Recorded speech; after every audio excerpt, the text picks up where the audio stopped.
สวัสดีครับผมมาชมแนวทางรัฐบาลฮานอยเนาะครับเนาะผลงานของวันที่14ที่ผ่านมาเนาะครับเนาะเราสิมาบอเนาะครับเนาะพิเศษ6 นำเนาะครับ6 1 6เอาอยู่เด้มาพิเศษแล้วก็6 เก่าบ่มีเนาะครับเนาะน้อยปกติ24เนาะครับเนาะ24มีเลยนะครับ24มันก็น้อย VIP เนาะครับเนาะ445เนาะ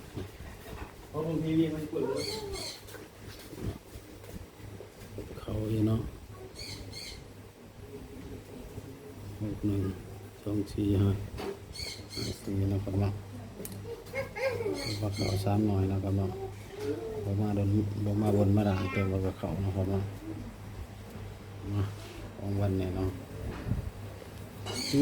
ตืบมาแบบนี้เนาะ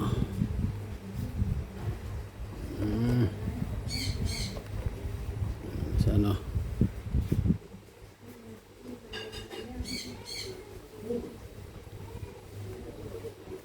7 58 59 50 51นะครับเนาะ67 68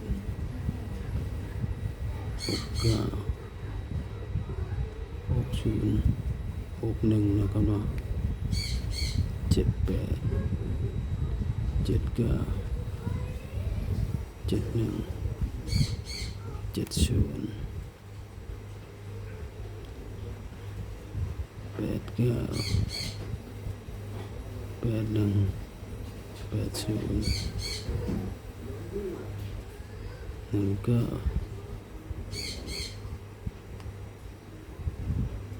90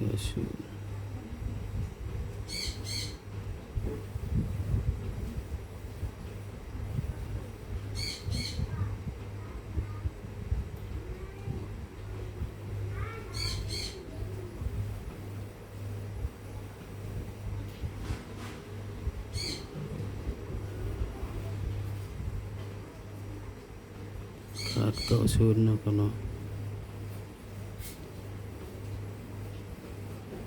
เอา10มาลงกันนะครับเนาะ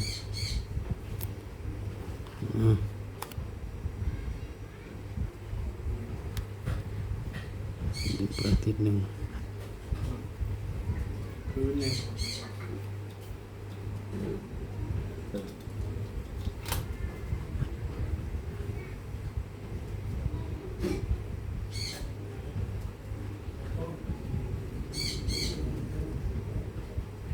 6 7 5นะครับเนาะเข้ากันอยู่เนาะวันศุกร์น่าสิว่าเนาะ6 7 8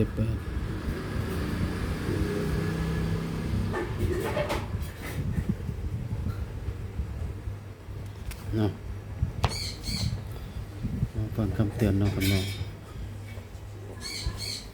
คำเตือน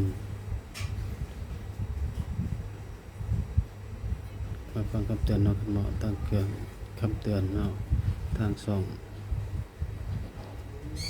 สร้างคลิปมาเพื่อความบันเทิงเนาะครับเนาะบ่ได้สนับสนุนในเด่นการพนันเนาะครับเนาะ